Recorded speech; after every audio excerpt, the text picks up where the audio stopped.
Buenos días compañeros, mi nombre es Alejandra Flores y si continuaré con los temas de mi compañero anterior. El siguiente tema es el 13.8. Las bacterias contienen RNA reguladores. En el primer punto tenemos que los reguladores bacterianos de RNA se denominan sRNAs, S por su sigla en inglés short. Un ejemplo de ellos es el E. coli, que contiene al menos 17 sRNAs distintos, y algunos de estos son reguladores generales que afectan numerosos genes diana. Estos funcionan por medio del apareamiento de las bases con los sRNA dianas y se utilizan más que nada para controlar su estabilidad o su función. Por otro lado, en el punto 2 tenemos que el OXI-SRS de RNA corto activa reprime la expresión de 10-leucina en el nivel post-transcripcional. El estrés oxidativo proporcionado un ejemplo de un sistema de control general en el cual RNA es un regulador. Cuando son expuestas a especies reactivas de oxígeno, las bacterias responden induciendo genes antioxidantes de defensa. El peróxido de hidrógeno enciende el activador de la transcripción del OXI-R, el cual controla la expresión de numerosos genes inducibles. Uno de estos genes es el OXI-S, el cual codifica el RNA pequeño. Entonces, como se muestra en la primera imagen, el OXI es controlado por el mutante del OXI-R y por el H2O2. En este caso, los genes que tenemos del lado izquierdo en la figura muestran que se expresan en niveles altos con una bacteria mutante, con un gen constitutivo OXI activo. Ese es el OXI activo. Y esto identifica al OXI como una diana para la activación del OXI-R. Y el par de los genes que tenemos del lado izquierdo, que son estos que apenas se alcanzan a ver, se transcribe en un minuto de exposición al peróxido de hidrógeno. Entonces, el RNA es una secuencia corta de unos 109 nucleótidos que no codifica una proteína. Es un regulador de actuación en trans que afecta a la expresión génica a niveles posttraduccionales, como lo muestra en el punto número 2. Y sí, tiene más de 10-leucina y en algunos de ellos se activa la expresión y en otros lo reprime. Entonces, en la siguiente figura, un lazo terminal de 3' del RNA OXI se aparea con el sitio de iniciación del RNA FHA. Entonces, este mecanismo es el que se muestra la represión de una diana. Las tres estructuras del tallo lazo sobresalen en la estructura secundaria del RNAM mensajero de los OXI-S. Son estas tres que vemos en la parte de abajo. Y el lazo que se encuentra cerca del extremo 3' es complementario a una secuencia que precede justamente al condón de iniciación de la RNA mensajera FLHA, que es la que tenemos del lado pegado al 5'. El apareamiento de estas bases entre el RNA OXI-S y el RNA FLHA impide que el ribosoma se una a un condón de iniciación y por lo tanto reprime la traducción. Asimismo, hay una segunda interacción de apareamiento que comprende una secuencia localizada dentro de la región codificadora del FLHA.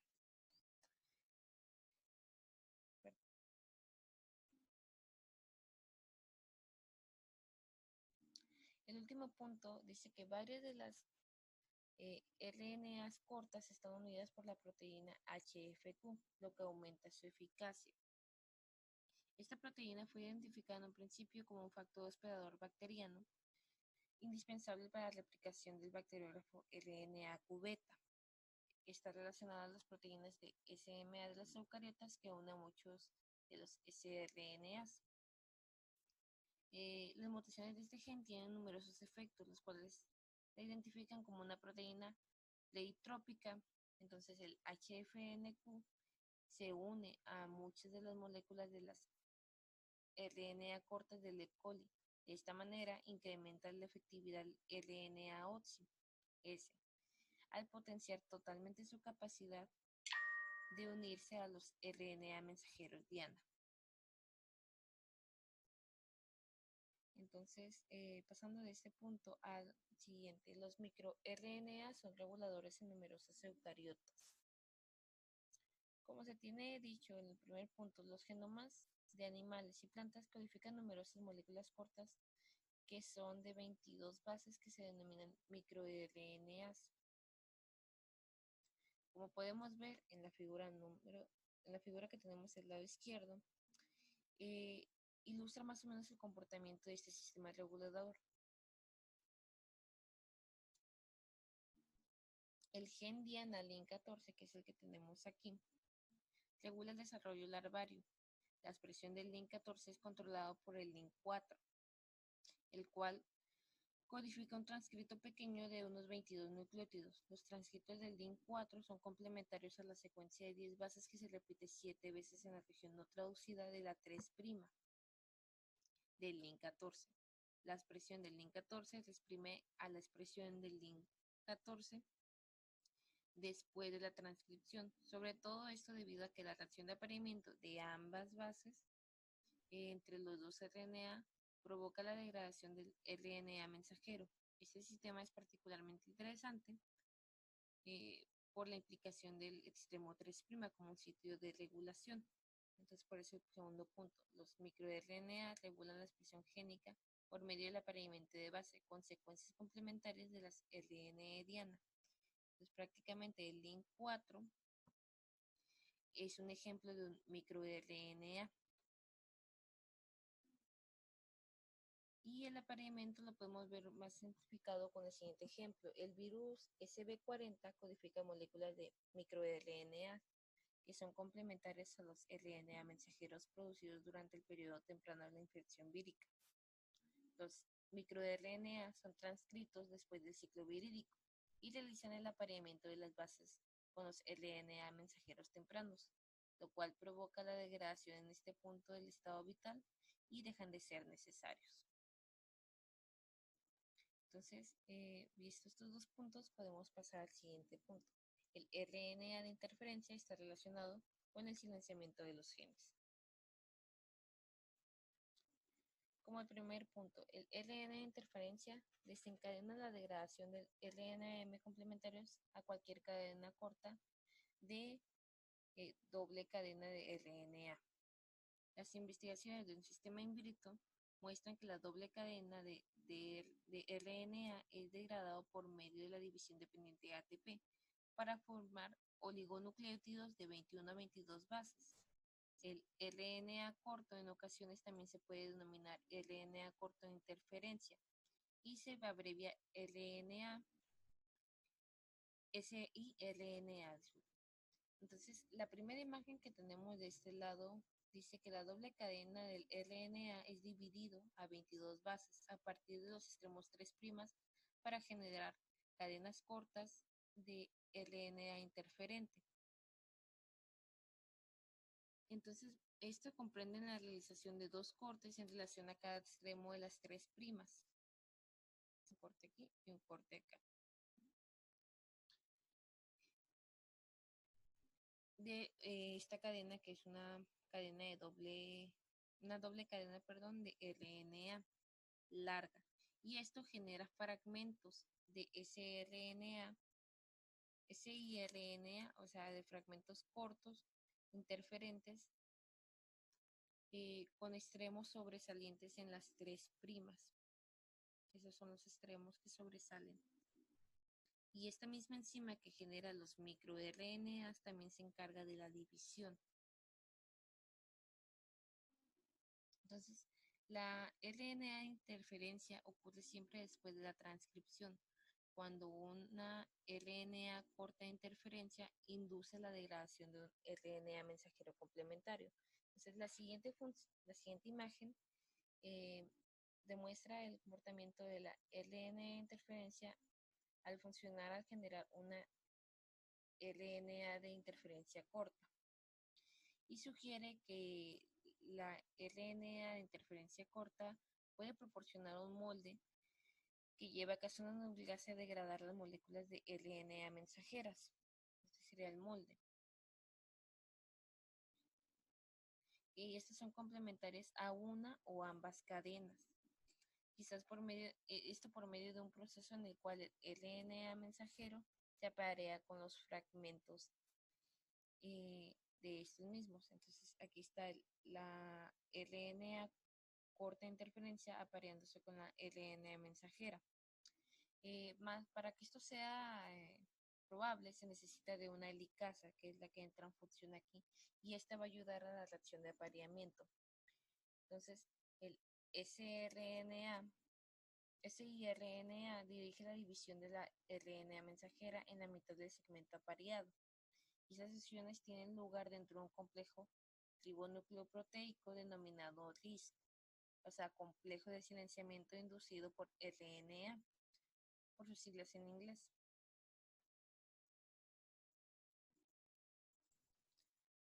La RNA interferencia se ha convertido en una técnica eficaz para eliminar la expresión de un gen diana específico en las células de invertebrados, eh, de invertebrados. Sin embargo, la técnica ha tenido escasa aplicación en las células de mamíferos, los cuales tienen una respuesta más generalizada a la doble cadena de RNA, que consiste en apagar la síntesis proteica y degradar los RNA mensajeros. La siguiente imagen, que está aquí abajo, demuestra que esto sucede debido a dos reacciones. En este caso, la doble cadena de RNA mayor a 26 nucleótidos reacciona con la enzima de PKR, la cual desactiva el factor de iniciación de traducción del LF2A al fosforilizarlo. Y aquí la síntesis proteica no se puede iniciar.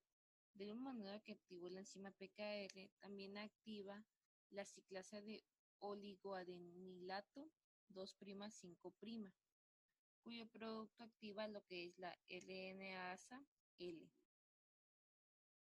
y la cual degrada a todos los RA mensajeros, que son los que están aquí abajo, degradación de todo el RNA mensajero. Entonces prácticamente la RNA corta de interferencia se dirige a los RNAM mensajeros complementarios y de esta manera degrada a los RAN mensajeros.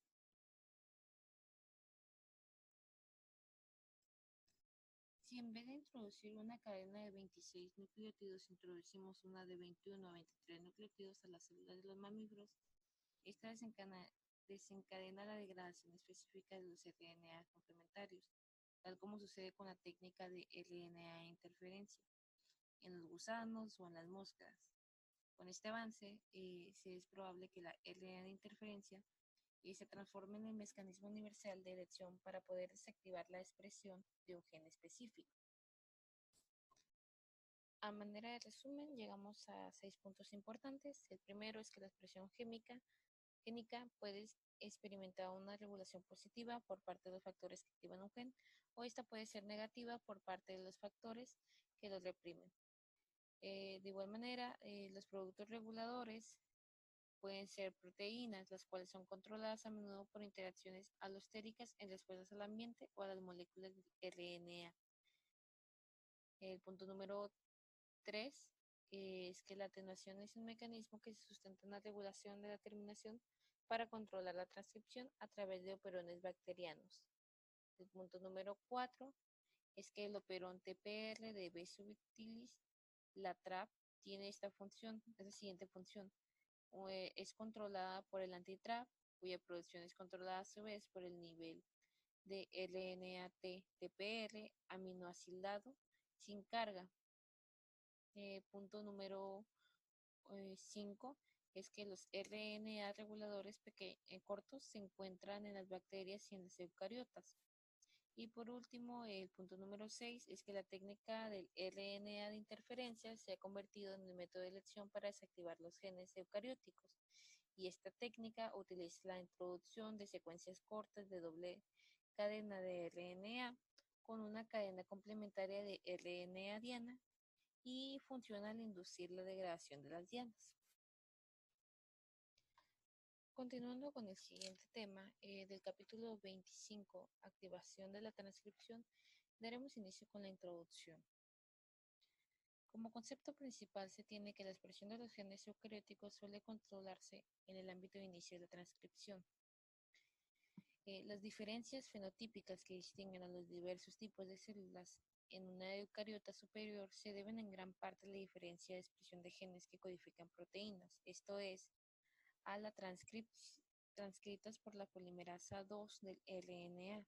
En principio, la expresión de estos genes podría ser regulada en una de varias etapas y como etapas principales se tienen las siguientes que están en el centro de esta dispositiva.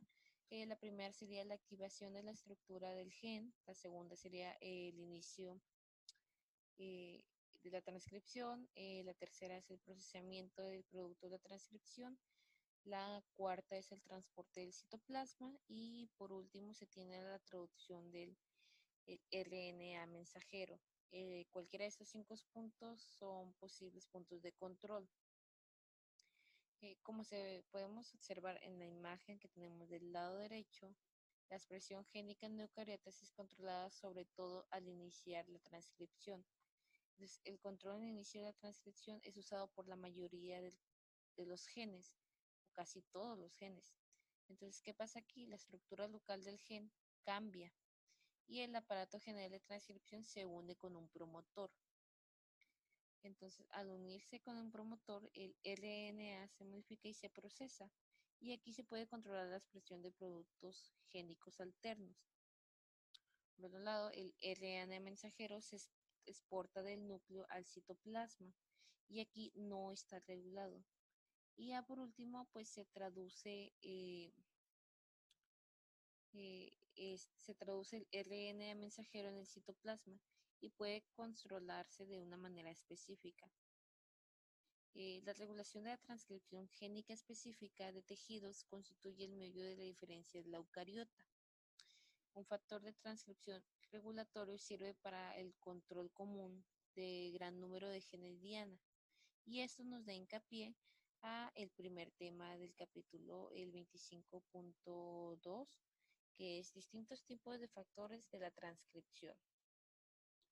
El inicio de la transcripción implica muchas interacciones proteína-proteína entre factores de transcripción unidos con el promotor o con un potenciador, así como la polimerasa de la RNA.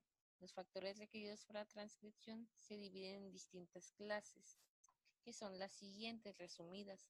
Y del lado de la imagen vienen resumidas lo que son sus propiedades. Entonces, como primera clase, se tiene que el aparato basal determina el punto de inicio de la transcripción. Es decir, la polimerasa del RNA y los factores basales se unen con un promotor. Como segunda clase, se tiene que los activadores determinan la frecuencia de la transcripción. La propiedad sería que los activadores se están uniendo al promotor. En la tercera clase dice que los activadores actúan estableciendo contactos proteína-proteína con los factores basales. Entonces significa que los activadores se unen con sitios distales en el promotor o con potenciadores. La cuarta clase nos dice que los activadores pueden actuar a través de los coactivadores. Entonces, como propiedad tenemos que los coactivadores conectan a los activadores con los factores basales. Y por último, tenemos que algunos componentes del aparato de transcripción modifican la estructura de la cromatina. Es decir, los coactivadores o reguladores actúan en la estructura general del gen. A manera de cierre de este tema, pues tenemos que la organización de los promotores de la polimerasa 2 del RNA contrasta con la de los promotores bacterianos, en el cual todos los factores de la transcripción deben actuar directamente con la polimerasa del RNA. En el caso del sistema eucariótico, solo los factores basales interactúan directamente con la enzima y los activadores pueden interactuar con los factores basales o con los coactivadores, pero estos a su vez están interactuando con los factores basales. Prácticamente la construcción del aparato en capas de la interacción pues explica la flexibilidad con la que los elementos pueden disponerse y la distancia en la que estos pueden dispersarse. Por mi parte sería todo, agradezco su atención y pues toda la información es sacada del libro Gens 9 de Lewin. Gracias.